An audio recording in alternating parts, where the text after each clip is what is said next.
கேரளாவில் கொடுங்கோளூர்னு ஒரு ஊர். இந்த ஊரை வந்து கேபிட்டலாக வச்சு சேர நாட்டை ஆட்சி செஞ்சவர் பெருமாக்கோதை. இவர் சிவபெருமான் மேலே அவ்வளோ பக்தி வச்சிருந்தார். எவ்வளோனா, தினமும் பூஜை செய்யும்போது சிவனுடைய சிலம்பொலி சத்தம் அவருக்கு கேட்குமா. இவருக்கு ஏன் வந்து களரிற்றறிவார் அப்படின்னு பேர் வந்துச்சு தெரியுமா? கழறுதல் அப்படின்னா பேசுறது. உலகத்துல இருக்கிற எல்லா ஜீவராசிகளுடைய மொழியையும் புரிஞ்சுக்கிற ஆற்றலை வந்து இவருக்கு இறைவன் கொடுத்திருந்தார். ஒரு தடவை வந்து இவர் யானை மேல ஏறி நகர்வலம் வர்றாரு. அப்போ ஒரு சலவ தொழிலாளி வாஷர்மேனை பாக்குறாரு. அந்த தொழிலாளி வந்து உடம்பு முழுக்க உவர்மண், துணி துவைக்கிறதுக்காக பயன்படுத்தக்கூடிய ஒரு வகையான மண், உவர் மண்ணுன்னு சொல்லுவாங்க, அது பூசி இருந்தது. அது வந்து வெள்ளையா இருந்த உடனே ராஜாவுக்கு வந்து அது திருநீர் அப்படின்னு நினைச்சு பூசின அடியார் மாதிரி தெரிஞ்சுதான். உடனே யானையை விட்டு இறங்கி ஓடி போய் அந்த தொழிலாளியோட காலில் விழுந்து வணங்கினாராம். அந்த தொழிலாளி வந்து பதறி போய், அரசே, நான் வெறும் மண்ணாந்தான் செலவு செய்கிறவன் அப்படின்னு சொன்னோன்னே இந்த ராஜாவுக்கு வந்து சொன்ன பதில் வந்து என்ன தெரியுமா? ராஜா வந்து என்ன சொல்றாரு அப்படின்னா, அடியேன் சேரன், நீ வீர் சிவவேடம் காட்டி நின்றீர்.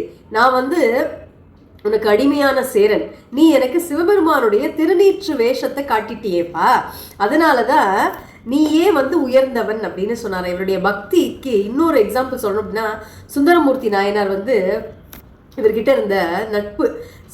சுந்தரர் வந்து திருவாரூர்ல இருந்து பாடுற பாடல்கள்லாம் கேரளாவில் இருக்கிற இவருக்கு கேட்குமா.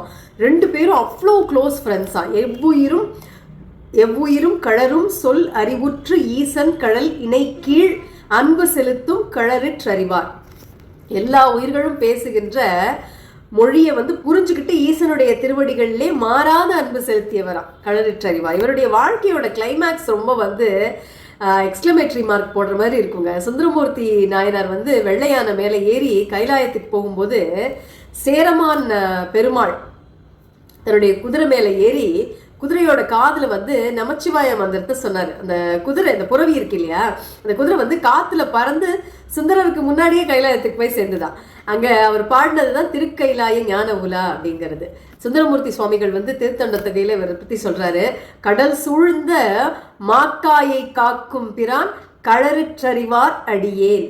அதாவது கடல் சூழ்ந்த இந்த உலகத்தை காக்கும் மன்னனாகவும் உயிர்களின் மொழியறிந்த ஞானியாகவும் திகழ்கின்ற களறிற்றறிவார்க்கும் நான் அடியேன்னு சொல்றாரு. பதவிங்கிறது ஆக நமக்கு வந்து இன்னைக்கு நம்ம ஒரு சின்ன பதவியில இருக்கோம்னு வச்சுக்கோங்களேன், மற்றவங்களை மதிக்கவே மாட்டோம். ஆனா ஒரு நாட்டையே ஆண்ட ராஜா, அப்படி அந்த ராஜாவா இருந்தா கூட ஒரு சாதாரண தொழிலாளி கிட்ட கூட இறைவனை கண்டார் இல்லையா? பதவிங்கிறது அதிகாரம் பண்றதுக்காக இல்லை, பணிவு காட்டுறதுக்கு தான் பதவி.